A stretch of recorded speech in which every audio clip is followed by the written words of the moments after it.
first experience with a Jackson instrument was, I believe, in 1987. I went down to the sports arena in Los Angeles to go see Judas Priest play. And their support act was Dokken.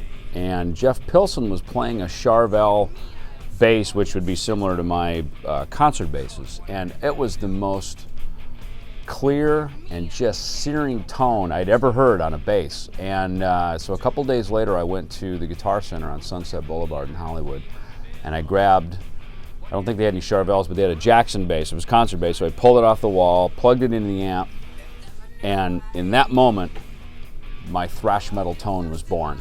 For me, there's some things you can control in an instrument, and of course those are the features. For me, I like having the 4 in a line or 5 in a line is something that I've always liked. I've always preferred that in a lot of instruments. I also like the way the headstock, especially on the Jackson instrument, the way that it has a tilt back so that it pulls the strings over the nut in a certain way, which creates a certain tension that feels really good as I'm going down and even across. There's a really nice even tension.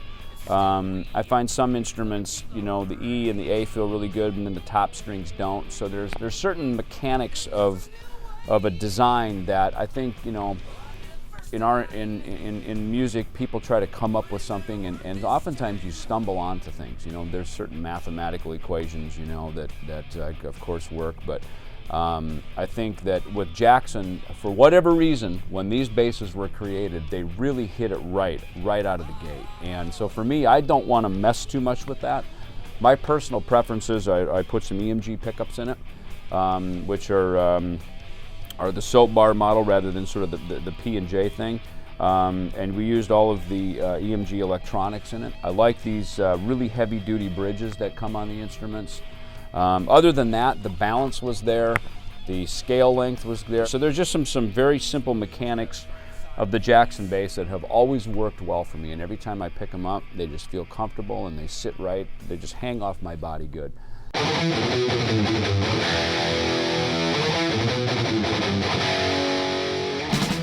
I'm really excited to be back with Jackson as an endorsee, and of course with the new David Ellefson signature model concert basses that we have. The first one of a series that we're going to be doing is to commemorate the Rust in Peace tour.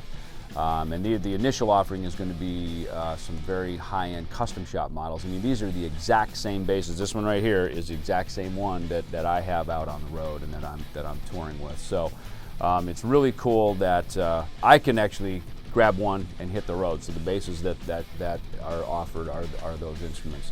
I've had this theory that certain instruments have songs in them, and by that I remember on the Megadeth So Far So Good So What record, I began to compose a lot of material for the group, and my Jackson concert bass, that very first one, the silver one, there's a song called Hook and Mouth that I helped write, and there were certain licks,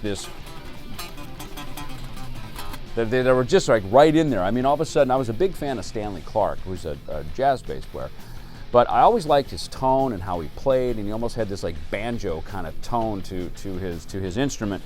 And that Jackson, I picked it up, and one day I was like, there's this hole right here where it needs this fill, and I want to play something along with the drum. So all of a sudden, this little lick came out that was kind of my Stanley Clarke inspiration. But because of the instrument and how it felt and the tone of it, I was able to just kind of pick at it and really dig into the instrument, and bang, this lick fell right out. I've had other guitars over the years that all of a sudden you buy it, you sit down and you play, and all of a sudden it's like you start strumming it, and it's like, where is this coming from? This music is just sort of coming out of you. And to me, those are my favorite instruments, the ones that you can set down and every once in a while you pick it up and it's like inspiration just flows right out of you. Bunch of new licks and things and ideas that I've written on my new the Rust in Peace signature basses. As we've gone around the world, I've just had some ideas. I pick it up in the dressing room before the show to start warming up, and all of a sudden, like, these ideas just start flowing out of me. And in particular, the black 5-string. For some reason, that one's always backstage, and it has a tone and a sound and a thing about it that it's just, every time I pick that thing up, I end up, riffing through and coming up with ideas. So to me, as a composer and as a songwriter, those kind of instruments are the kind of instruments I like to have in my arsenal, because they help give me that inspiration when maybe I'm sitting around, see a guitar, and nothing's on my mind, but I pick it up and all of a sudden music starts flowing.